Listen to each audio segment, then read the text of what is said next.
Right, this little exercise is for those people that haven't used Pastelmat before. So this is the Clairefontaine Pastelmat paper. It's smooth on one side and our pastel side is a bit grainy, almost like sandpaper. I recommend using Pastelmat to all of my students. I think it's one of the best papers that I've found for my style of soft pastel anyway. If you were going to explore other styles, then absolutely try other papers, but this is the one I'd recommend for our tutorials. I'm just going to show you that one of the things that people find tricky with Pastelmat is that it doesn't create a nice smooth edge. They sort of start doing their drawings and they get a rough line and you can still see the grain through and they're wondering what they're doing wrong. So I wanted to show you in this exercise just why it's so important to layer. So when I'm talking about layering, I mean that is one layer of pastel. Okay, so our first layer of pastel, we can still see, I've pressed quite lightly so a layer isn't hard, so a nice light layer, but we can still see the Pastelmat grain showing through and it hasn't made a good coverage. Okay, so that's layer one. Let's do a little tally. Layer 2, I'm going in a different direction so that we can start getting in between the different parts of grain. Layer 3, again, nice and lightly. I'm not pressing any harder. It's just an extra layer of pastel. You can see now that we're starting to fill the gaps in the grain and we're starting to get black. This is a black pastel pencil and we're only just starting to get to the black now because of the layers we've put on. Layer 4,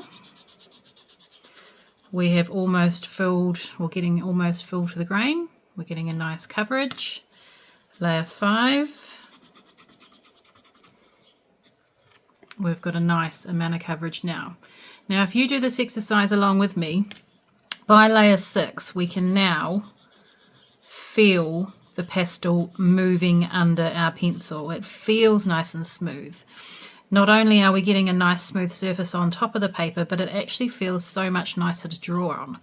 And when we go to draw a line now, let me just do one more layer. I'm going up to 7 layers. I really want all of that pastel to be ingrained inside the Pastelmat grains, and you start to see a little bit of a powdery, the pastel starting to sit on top of the paper.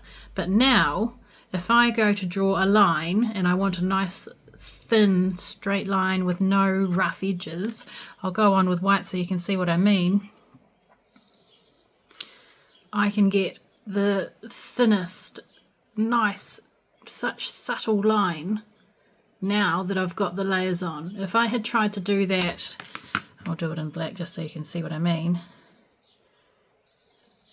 on the plain Pastelmat, gosh I can't even do it. Yeah, it's just not letting me. I can't get that amount of detail and such a fine line without those layers underneath. So I really want you to have a go at this exercise, even in the corner of one of your bits of Pastelmat that you've got going for your tutorial, and just practice. See how many layers it took you to get a nice smooth coverage. It's also good practice just to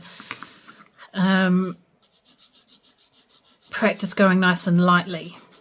A lot of us sort of go a bit gung-ho and we feel like we need to do that straight away, but with pastel, to get the nice subtle colour changes and shading that we like, then light layers and just lots of layers is ideal. Once you get up to that nice smooth layer, you'll really start to feel the difference underneath your pencil.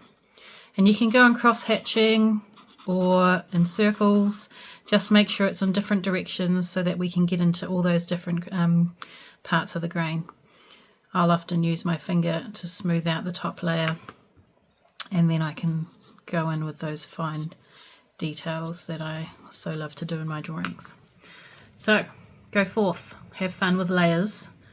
Give it a try first before you start one of the tutorials, especially if you're new to Pastelmat. Or if you've been struggling with Pastelmat, this is a good opportunity to have a play and see how the layering really helps as well.